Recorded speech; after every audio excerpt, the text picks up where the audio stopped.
want to contact a primate on the third planet of a G-type star off on the edge of Baboon Wazoo.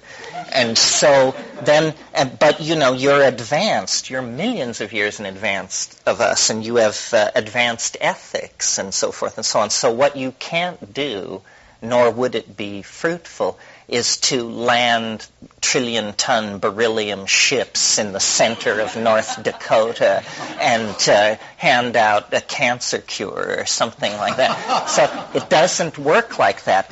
What you want to do is you want to have a contact with this species, but you don't want it to be invasive at all, and you don't, in a sense, even want the species to realize that the contact is, in fact, that. And so you come and by some means you study the situation on this planet that you want to penetrate. And what comes to you is you say, well, they have a curious lacuna in their epistemology. They intoxicate themselves chemically and do not apply the ordinary rules of evidentiary completion to these episodes of intoxication. Therefore, we will design a chemical approach. We will seed ourselves into the environment and place ourselves in a dimension where they only encounter us in this domain of sanctioned peculiarity. In other words, we will hide behind the pink elephants. And then because it is like that, it is very much like that. Any of you who have dealt with the mushroom, I mean, it presents itself, it's incredibly kind to the beginner. And it presents itself in this cheerful, almost nursery-like, almost absurdly beguiling kind of modality. It's like, welcome, come in. We're all having fun here. You come too. Orange juice? But as time goes on, you learn that no surface is the bottom, and that it has these aspects to its personality, and I think that I don't know. I just saw with great clarity the other night how this would be the strategy of a supermind. It would not come in 3D. It would come through the mental dimension. It would either come through dream or it would come through an intoxication of some sort. And shamanism, these people have adjusted to this. I mean, this is the faith of shamanism. For 100,000 years, people have been going into trance and talking to spirits. And, we only got rid of this notion 300 years ago in a civilization so ass backward that we're murdering the planet. So how sure can we be that this concept of spirit doesn't actually hold some water? Yeah. So what use would the contact be unless the primate race knew they were being contacted? Well, it's deepening is what's happening. Whatever this thing is, it's patient. And it's willing to take 1,000,000 years to reveal its true agenda. So what it starts out is it says, you can be my friend. I'll tell you what the weather is going to be next week. I'll tell you where the reindeer have gone. You can use this information to become a high mucky-muck in your social group. And furthermore, I will tell you how to set bones, how to treat disease, so forth and so on. So what it is they're meme traders. They trade knowledge for what? That's the question. Involvement. They want involvement. They are somehow running the connection. We aren't. In other words, they decided to initiate it. They designed these compounds or somehow insinuated themselves into this mental dimension. They have a plan. We don't know the plan. And it seems to be, in a nutshell, something about the condensation of the word. Their program is a program of linguistic reformation. They are the bearers of the news that language can become a thing seen. They are the purveyors of a higher order of the logos. And, what all this means is very hard to say. Science is, in a sense, sold us short in this dimension. I mean, we're not in as opportune a position to understand this as rainforest ayahuasqueros are, or pygmies singing in the rainforest. It's really hard for us to come back into what this is all about. Yeah. Would you clarify, is the mushroom the messenger, or is that this other race? I'm a little unclear on that. Well, I mean, it's hard. I'm a little unclear on it myself. I'm the kid who took the radio apart to find the little people. And I learned from that experience that, I think of the mushroom as the transmitter. But it may be the alien itself. I mean, it's very hard to say. We've had this discussion before about how if you were able, that since 1950 we've been aware of the existence of DNA, and we already, some 40, 50 years later, whatever it is, are on the brink of the human gene sequencing project. Well, any species which could claim intelligence part of intelligence, by definition, I would think, is knowing your complete genetic sequence. And what that places in your hands is the possibility of designing yourself. And when you take that point of view and look at the mushroom may have started out as a gorilla or a salamander or a coral reef or anything else. But at some point in its evolutionary history, it took conscious control of what it looks like. And so here it is. It's the perfect organism. All fungi are what are called primary decomposers. They only live on dead matter. Comparing that to vegetarianism looks like an orgy of slaughter compared to this style of relating to the environment. And then, it has this cobwebby structure. It touches reality so lightly, and yet it can spread through acres. It can weigh more than a sperm whale. It is so tenacious that probably the star itself would have to explode to eliminate fungi from this planet. So it's a strange contradiction of enormous endurance and strength. The spores can percolate through interstellar space, and yet, it's diaphanous, ephemeral, hardly more than a cobweb. Yeah. You talked yesterday about anguishing the unspeakable, or someone used that terminology. Have you ever really thought about the story that you're telling, or can you articulate it like in a circular, acausal kind of way rather than a typical story? Like something about the very nature of what we're talking about seems like there's a whole other way, a deeper way to see this. Like we want to talk about time like as if it's a line, and time sure doesn't look that way to me on psilocybin. If anyone else here knows what I'm talking about, is there some other way that we can think of ourselves? Well, actually, the notes I made this morning for talking, in case questions didn't carry us home to Mama, had to do with this, a psychedelic cosmology. So we want to talk about this happened, this caused this caused this.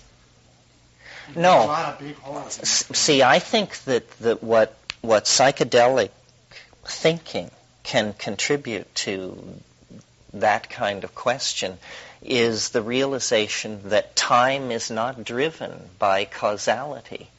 The big news is that teleology has to return to models of how reality works. What I mean by teleology is purpose.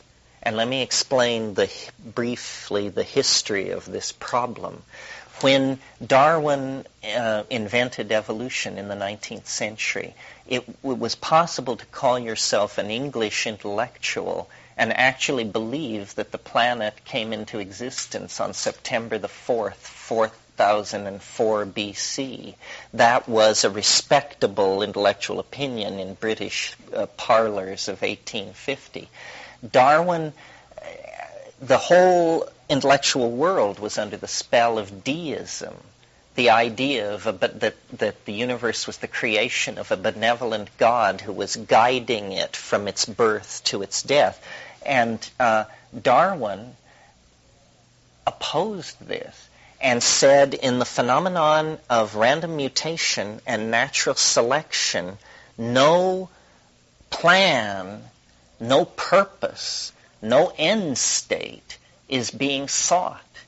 And the word evolution, strangely enough, has come to mean progress.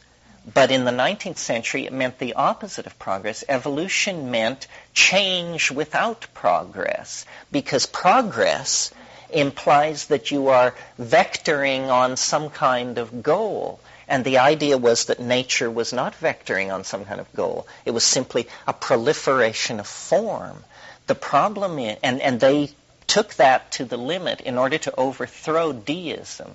And it probably was a necessary episode in Western intellectual history. But it is now dragging us back. We've gotten rid of God. We don't, as a secular society, we don't have the benevolent God that the 19th century was laboring under. But we need to preserve this concept of purpose. And where it's coming from in secular scientific and mathematical thinking is in the domain of chaos dynamics and the concept of attractors, which are maximizable goals in the in the evolution of a system, but that lie forward in time. And I maintain that in order to understand what is happening on this planet, you have to begin to play with a kind of dynamical attractor notion. What has happened to us as a species, let's just pick a date, let's say 1 million years ago, the tractor beam of the alien latched onto us. And from that moment, we have been moved inexorably through a script that has drawn us deeper and deeper and deeper into an involvement with matter, into global connectivity, into the elaboration of codes and symbols. These are all things which the animal world knows nothing of on the scale that we are involved in these things. History is the distortion of animal life that goes on for about 25,000 years before an animal species is transmogrified into something incomprehensible. The nature of the alien contact is human history. That's the footprint of the fact that ordinary biological and geological processes on this planet have been intersected by something that is coming from another dimension. And the reason it's so hard for us to see is because, we're so ephemeral. I mean, we live 70 years and then we're gone. And until very recently, there were no historical records. I mean, we're just beginning to put in place a picture of how weird our circumstance actually is.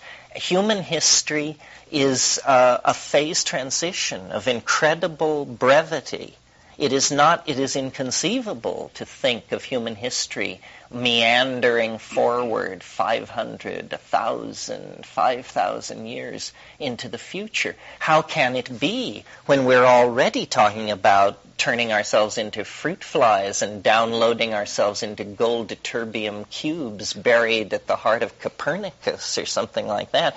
With stuff like that on the agenda, the notion that you could conceive a future 500 years of extrapolation of present trends is impossible. Yeah. I can't remember which book it was in, but he created this image of the end of time as we know it, or the end of history as we know it, and mankind's ultimate goal being this transcending and leaving the planet.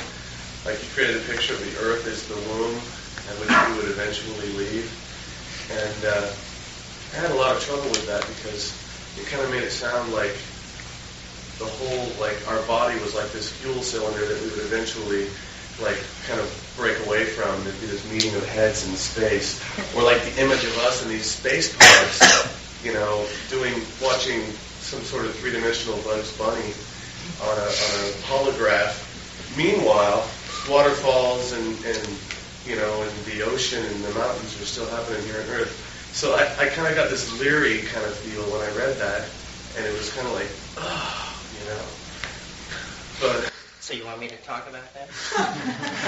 No, I mean I agree with you. It's something we always talk about in these get-togethers, that we're coming up on some kind of a bifurcation where we're either going to have to make a choice in favor of waterfalls and pristine beaches, or, you know, our electronic coral reefs that stretch from Boston to Atlanta and stuff like that. And it's very hard. It's a Gnostic choice. You know, the New Age, we always like to get rid of all of our differences. Well, here's one where I don't think you can cut it both ways. Are we the caretakers of the earth? And is it our destiny to preserve all of this and enfold ourselves back into it? Or is that simply like fetal nostalgia for the womb, and we're headed someplace that you can't even wrap your mind around? I don't know. I mean, I think every sane person feels that tension in their personality. Because the techno allure is demonic. I mean, those shiny surfaces and flickering screens, and I mean, it has this weird sadomasochistic glitter coming off of it. That's real. You're not kidding yourself. That is really there. And yet it's coming out of us, you know. And then the preservation of nature. You can think of different scenarios ranging from the very practical. If we really see, the question comes down to reason or faith, or not faith exactly, but reason or miracle. If there is not going to be a miracle, then we are in deep, deep trouble. We've talked in some of these groups about what I call the one woman, one child option. If you don't believe there's going to be a miracle, that might work, because it would cut the Earth's population in half in 40 years. It would liberate women the way no rhetoric or political policy ever could. But that's a response where you still believe in management. You still believe that you are in control of where everything is headed. If, in fact, what is happening is not that we are the fructifying consequences of original sin or something like that, but that instead nature itself is undergoing some kind of crisis. In other words, we tend to assume that and take responsibility for the crisis on this planet. But it may be that this is what planets are for, that they seed intelligence into the universe in a process that usually leaves that planet a smoking ruin. Because the mushroom said this once to me. I was bemoaning something, and it said, you shouldn't worry. This is what it's like when a species prepares to depart for the stars.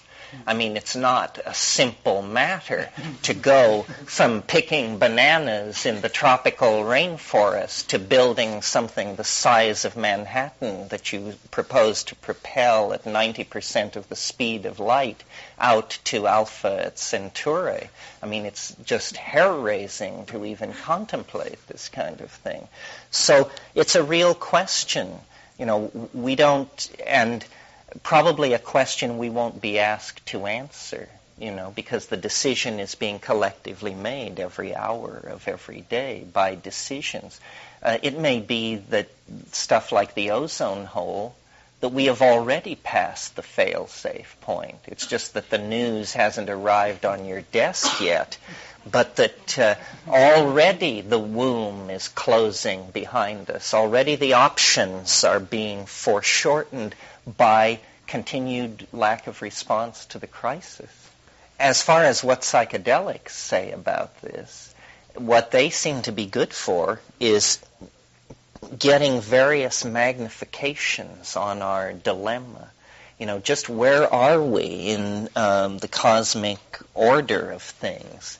The other thing that psychedelics show is this, and science and mathematics now catch up, is the fractal nature of the way things are ordered, which means that, in reference to what was said earlier about the holographic model of memory, the fractal nature of reality means that the transcendental end state has left its trace in every subset of experience. And, this is almost like a rational basis for mysticism. It means that looking for, was it Rumi or who it was that said, looking for God in the cabbages is a purely legitimate enterprise. And in fact, God is in the cabbages and should be easily magnified and extracted therefrom. How does when you're talking about the alien has latched onto us and is killing the distractor being a long time ago, how do you relate your concept of the alien to world religion's concept of the creator, or man's karmic evolution to nirvana or samadhi? Well, in that teaching of the alien, I think what these religions are doing is that they are interacting with this same intuition. The grandiosity comes in the sense that I don't think we're dealing with the God who hung the stars like lamps in heaven, what Milton said. That's some whole other scale. But what we're dealing with is something like the God of biology, that there is something on this planet that we have completely overlooked. I mean, look at the situation. We emerged from berry picking to photographing Europa in about 1 million years. Well, life has been on this planet, higher animal life. I don't just mean algae and lichens and like that. I mean higher animal life has been running around on this planet for 300 million years. Well, how many...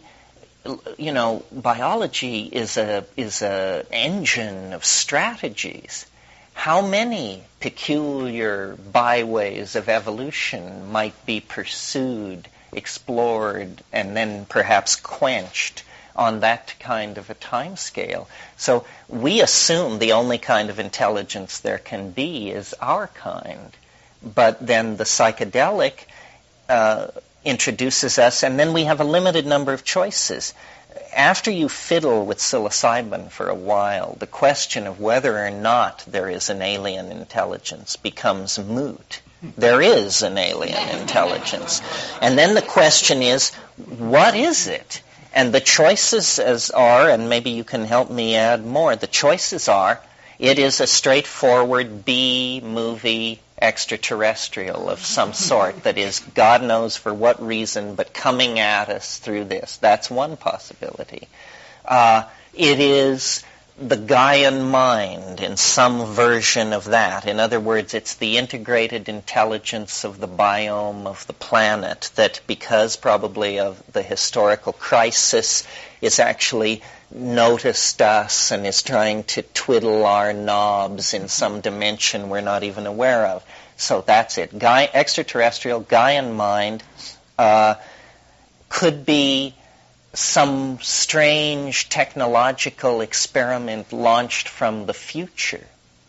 In other words, since these things can communicate with us, since they seem to have some kind of value system related to our problems, maybe they are human beings of some sort.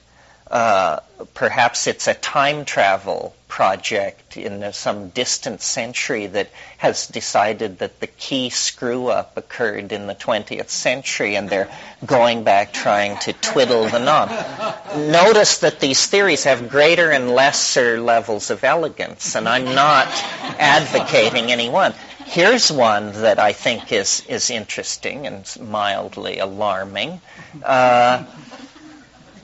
This is the shamanic one. That these that this entity, this contact, whatever it is somehow coming from the afterworld. That this is a project launched from an ecology of souls. That somehow the erasure of the boundary between the living and the dead is what is at stake here. I mean, now this is from, raised as logical positivists, this is the one you would choose last. I think it's much easier to believe in meddling extraterrestrials than that, Uncle Herman and Aunt Fanny are somehow reaching in from the great beyond. Yeah. I've heard you say before, I'm almost certain I've heard you say before, that you can define the they, the alien, the creature, whatever, at particular levels or dosage of hallucinogenic properties. That at precisely 5 measured grams of psilocybin, there lives the pink elephant. I've heard you allude to the fact that not only for you is that a consistent dimension, but that for other people that you compare notes with who do consistent levels, that there are dimensions that are measurable, and that let's now call it alien, consistently show up there. Well, yeah, that's basically right. I mean, everybody views it through the filter of their own psychology, but everybody views this room through the filter of their own psychology. And it's not that, we assume that it's not that different for each of us. Yeah, I mean, what we're talking about here is a phenomenon that contravenes reason, but that fortunately is replicatable. It's not like camping in cornfields waiting for flying saucers. If you camp in the cornfield and take 6 dried grams, it will find you. Yes. So finally we found a causal relationship, which indicates a new level of the dialogue. You see, always the dialogue before was they could fax you in the form of lights in the sky, messiahs, miracle, but you couldn't fax them. Now there is this peculiar zone that has opened up called the psychedelic zone, the psychic zone, the psychological zone. And of course we're uncertain of the status of what goes on there ontologically. So you're perfectly free to believe it was just a hallucination. Or you're perfectly free to believe, that it was an ambassadorial contact with an alien mind. Yeah. Getting back to a couple of things and linking them together, you talk about Well, the afterworld, or the shaman's idea that it comes from a society of souls. And this is one of the possible explanations for what this contact is. And then talking about the soul as the ultimate tool. Another thing that, another idea that goes around in mystical circles is that, and even actually Carlos talks about this, Carlos Castaneda, is that one of the most important things we can do while we're alive is develop a soul and strengthen a soul, and that this is our tool in the afterlife, and that and that all this atmosphere is for is that because we can't actually strengthen our soul on the other side because there's no friction, there's no positive and negative. So this is the place where we can actually develop an internal inner shining body that is separate from this body, but that this body is used as a tool to create that one. So that's one thing I wanted to put out there. And as a possibility, I don't know. Well, this would be probably a good moment to return to the gentleman's question about hypercarbylation. Yeah, I mean, it isn't only Castaneda. It's a persistent idea worldwide at a certain strata that what life is for is the building and stabilizing and perfecting of an after-death vehicle of some sort, a light body, huh? Well, hypercarbylation, in the book I wrote called True Hallucinations, my brother proposed to essentially treat all this metaphysical baffle garb as actually engineering, the material for an engineering project. And he set out to eminentize the soul, to actually force it to physically appear in nearby physical space as a kind of little spinning disc-shaped object which would follow you around. It would sort of be like a halo.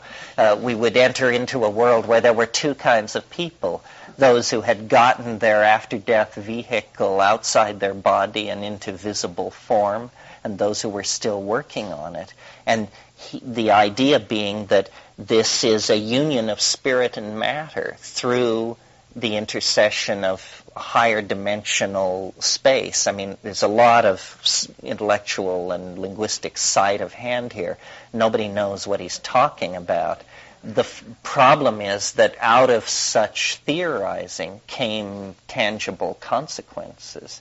And I still think that really what we need to do now is become actually conscious of the possibility of a technological, I guess that's the word for it, undertaking to give birth to the collective soul of the species. I mean, the flying saucer, which Jung made this very clear, the flying saucer which haunts our collective imagination is a totality symbol that is in the unconscious, but it is moving toward conscious appearance, and its peculiar mercurial interfacing with the observer indicates that it is something on the borderline between the conscious and the unconscious mind. But that's a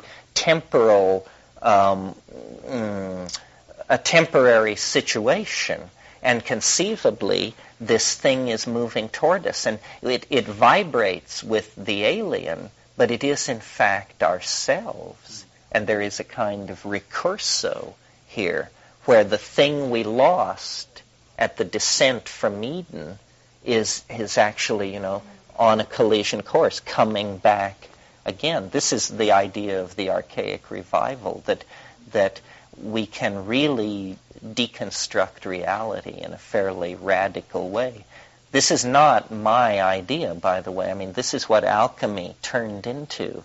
And in the 16th century, people like Gerhard Dorn and Robert Flood and John Dee and Michael Sendivorgius and all of these people were on the trail of what they called the lapis, or the philosopher's stone. And it was a place where the normal either-or algebra of reality gave way to some kind of Boolean both-and exception. And strangely enough, that strategy of mixed algebras now characterizes how quantum physics describes the base energy field of existence. Paradox cannot be eliminated from your model without sinking the model, because it becomes trivial. Yeah. We're kind of talking about the end of history, and I've listened to your takes on the time wave, your writings on that. And the thing that occurs to me that this point that you're talking about, like the dwell point, could be like the birth of a new kingdom of life. Like you've got like the plant kingdom and the animal kingdom, and fungi is kind of thought of as a separate kingdom. But software is potentially a new kingdom of life that's really coming out of the animal kingdom. It's like going to be an expression of human creativity and imagination. So that could be either part of that whole transition part, or maybe the thing that really sort of blows people's minds apart when they realize that we've birthed this new life force into the universe. Well, yes. I mean, it's not clear that it will be overt and manageable and that there it will be in the laboratory. It's that it's happening all around us. It's that we are embedding ourselves in a matrix of silicon and glass. We are actually, in the same way that free-swimming eukaryotic bacteria turned themselves into mitochondria and powered the cell by embedding themselves in primitive gels, we are beginning to embed ourselves into a cultural membrane of some sort. And we are essentially the genetically driven components of an organometallic, self-perpetuating matrix that is on the epigenetic level, redesigning itself all the time. It was McLuhan who said, human beings have become the genitals of machines. We exist only to improve next year's model. And that is a kind of evolution, you see. I mean, the machines, they don't change their physical form every million years. They change their physical form every 18 months because human engineers are doing this. 9 million computers a month are being linked into the global network.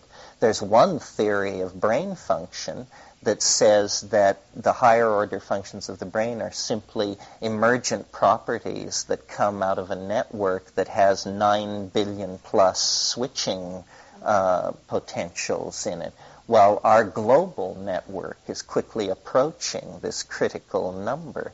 So what is happening is a globalizing of intelligence.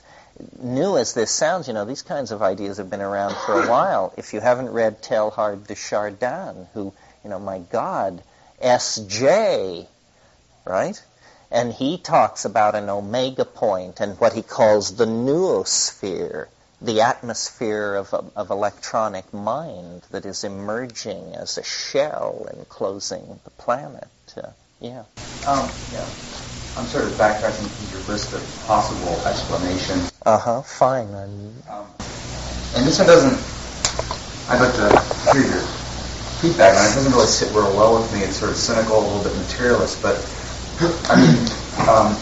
who's to say that the psychedelic experiencer is not just really a brain experience, a experience that really is not transcendent, but yet we are so used to a very limited way in which we experience reality and use such a small section of our brain, supposedly, that it just seems outwardly foreign that we externalize it. I mean, but just to add to the list, and what do you say to that? Well, what I think the major evidence against that view is the amount of the sheer complexity and amount of information that seems to be in there. If evolution works with some kind of economy, and that species that work without economy are eliminated, then what in the world would have been the evolutionary raison d'etre of preserving this visionary function for 500 million years of evolution until you reach the human species? It seems to lack functional and engineering integrity as an approach. The reductionists who want to say, that these drugs just perturb the brain, I don't think have taken enough of these things. It is not a mishmash that you get. What you get is order, often a more ordered and symmetrical and self-satisfying world than the one we're living in. And in as far as the mystical and metaphysical people are concerned, they're always saying there's no difference between the inside and the outside until you suggest they take psychedelic drugs. Then they start raving about the necessary purity that has to be maintained and how there must be no artificial means.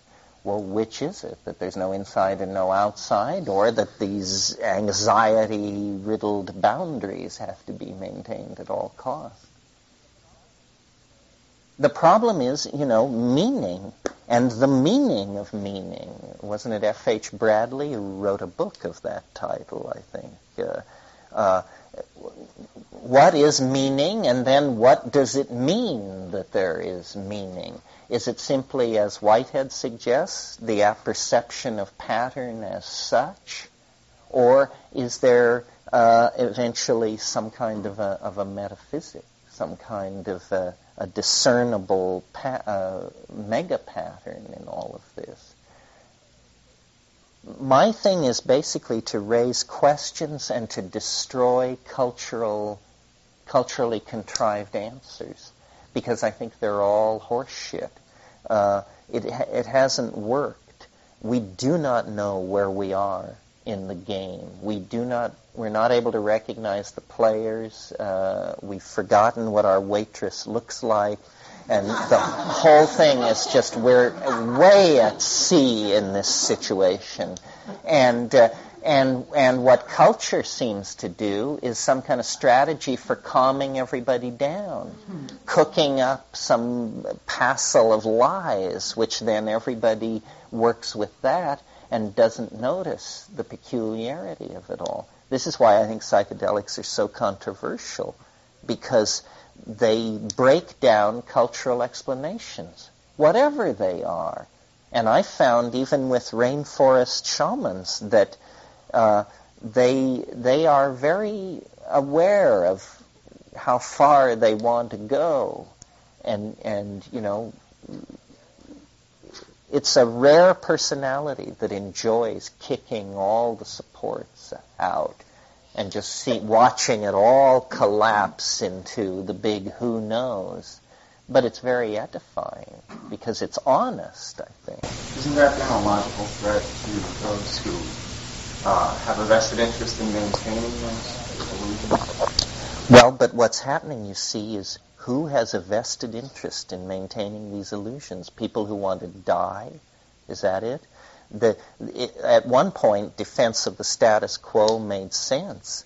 Now, the straightest people in the world are beginning to quake in their boots.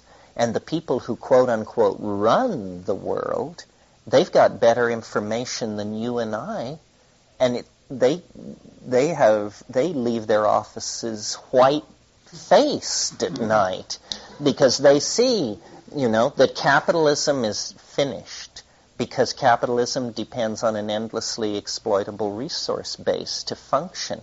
They have no idea what you put in place of a market-driven capitalist economy. The population thing is under control. It is out of control. To get it under control, you would have to take on the people who've run Western civilization for 1,700 years, i.e. the Roman Catholic Church. Who wants to dig into that mess? The ozone depletion of the atmosphere may have already passed criticality. That may be a death sentence waiting to be served, and so forth and so on. So I don't think there is anybody. I think what we're seeing is spreading panic in the control centers of Western civilization, and that very soon you can have a real discussion. Essentially, the Clinton thing is just a gesture in that direction. But eventually, we're going to have a discussion about, who gets to go to the lifeboats and who doesn't and stuff like that. And it's all going to be very dicey, I think. I was wondering, could you maybe just talk a little bit about how society then would be informed by psychedelics and what direction it might take, and how our present society could utilize this in a way that would be productive and not just be a perpetuation of this whole sort of, Nancy Reagan escapist philosophy, just say no type of thing. Well, our problem is that we are in denial of our circumstance. If we could actually feel the situation, everybody would immediately walk to the parking lot, get in their car, and go out and slave to stop the agony. But we don't feel it. I mean, we see the pictures from Bosnia. We see the pictures from Somalia. We feel it to some degree. We send money. But we don't stop consuming furiously. We don't reconstruct our lives. Taking psychedelics, I think, because its primary function is to dissolve boundaries, it dissolves the boundary between you and the pain or the problem, and then you have to do something about it. Who do you propose in this society is going to distribute this stuff? I'd like to see that happen, frankly, I really would. But is it going to be the psychiatrist, psychologist? Is it going to be the church? Or is it just simply going to be able to buy it over the counter? I see that as a problem. I would like to see what you're proposing. Well, I think it should be self-organized. The way to do it is to make it legal. The spores are legal. They contain no psilocybin. There should be something called the Vegetable Drug Act, which simply states no plant is illegal. Period. Just that's it. And it would all sort itself out.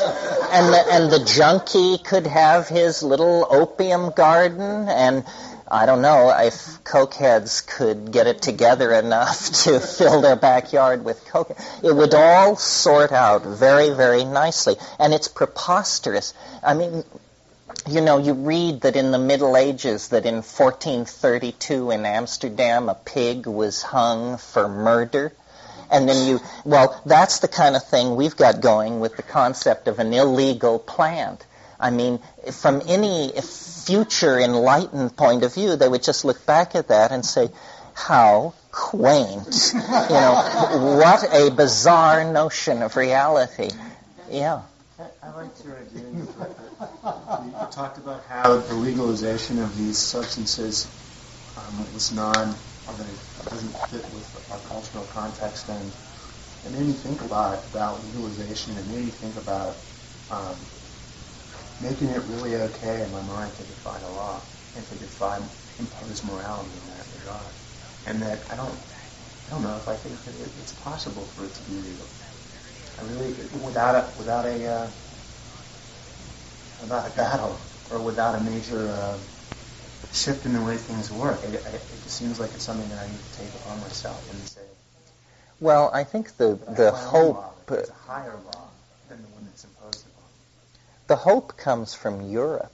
I think America will just be shamed into legalization because in Europe, the drug laws are very loose, and Europe is a truly secular society. I mean, they just don't have rattlesnake-handling Christers and Branch Davidians and all. They cannot figure this stuff out, I mean, I had a German friend visit me in Hawaii last summer, and I took her to the beach, and she immediately whipped her top off, And then I had to explain that you couldn't do that in America, and she'd said she'd heard you couldn't do that in America, but she couldn't believe that it was actually true. And then when I, looking at her, thought what it would take to make it possible to take your top off at a public beach in America, you just realize this is a society of lost souls. I mean, this is a society of the screwballs that couldn't handle the secularization of Europe and came here to practice what they called religious freedom, which basically meant crypto-fascism on everybody else, you know. Yeah, I agree. Look, black people didn't break loose till they got their backs up. Gay people would have been forever marginalized. They're not handing rights out in this society. You have to take it. And the drug thing has just been a polite conversation for far too long, I think. It's getting a little louder, but weasel arguments are being used. I mean, the reason cannabis is moving toward legalization is because an appeal is being made to the darkest impulses of capitalism. You know, you could make so much money off this. What do you care that it's a drug? You know? What about the flip side of the rights, though, and that's the responsibility? I sometimes wonder, as much as we like to complain about law and structure, it seems like we also rely on that to provide certain social structures around how something would be. We don't often claim the responsibility. How do you see, let's say, if drugs were legalized, how would we self-manage in a responsible way to make that occur? Well, I maintain that since alcohol and tobacco are legal, we have already proven that we can absorb the social consequences of legalizing any drug. I mean, if you can tolerate the costs and what alcohol and all that does to insurance, then heroin is going to pose no problem. The problem with the law is that when the law becomes irrational, the law loses its moral force. And so it has to be reformed. And this is, I believe, very difficult in this drug area because nobody's being straight about what's at issue. The real issue, like let's take cannabis, which is, most people, whether they smoke cannabis or not, have the impression, I think, that this is a generally benign and over-discussed peril. And yet, I cannot imagine America legalizing cannabis simply because its psychological consequences are that it erodes loyalty to the work ethic. If people are not interested in screwing widgets on wonkels if they've smoked, and contrast it to caffeine. Now, caffeine is a dangerous drug, does liver damage, is known to be implicated in a number of pathologies. And yet, every labor contract signed in the Western world enshrines the right of laborers twice a day to stop the assembly line and tank up on coffee. This is an extraordinary folkway. And why? Because caffeine is a made-to-order drug for the purposes of slave capitalism. I mean, you just scurry right back to your keyboard or your assembly line, and you can do the 3 p.m. to 5 p.m. shift then without, falling on your face like a normal primate would if they weren't jacked up on some alkaloid. And so that's very welcome. It was McLuhan who made the point, and it still hasn't been assimilated by enough people, that he said that technologies carry a hidden agenda and shape their user in ways that the user is never conscious of.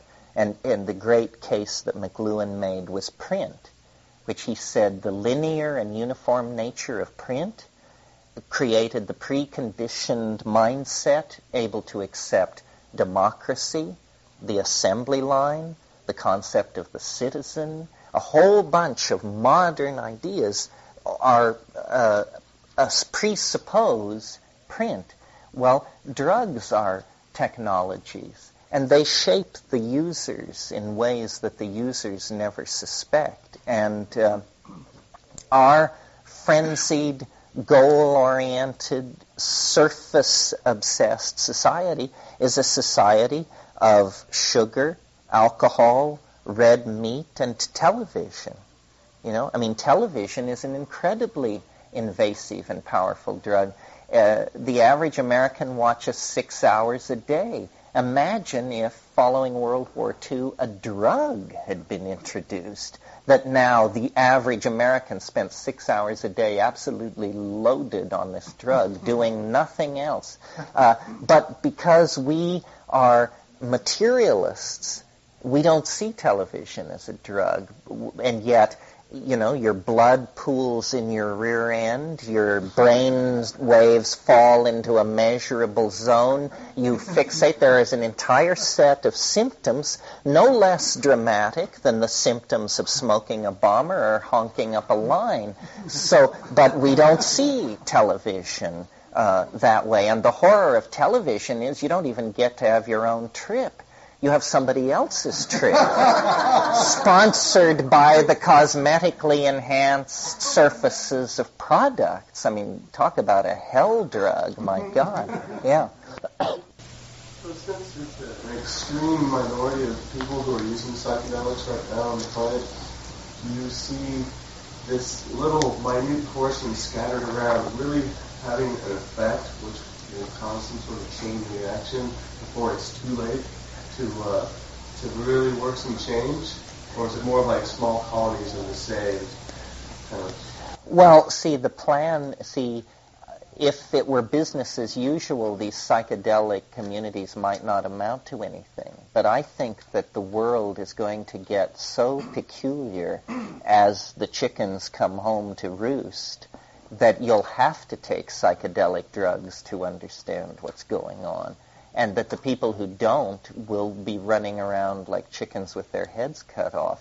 Because we haven't come, people yak about the apocalypse, but this is not the apocalypse. This is the garden party before the apocalypse. Once it really hits, it's going to require a great deal of faith to believe that we're going to make it through it. And I think that more and more organizations, governments, governing institutions are going to turn to the fringes for answers. Because what our circumstance is that history failed, orthodoxy failed, science failed, capitalism failed, reason failed. And we can't keep practicing these things because they've failed.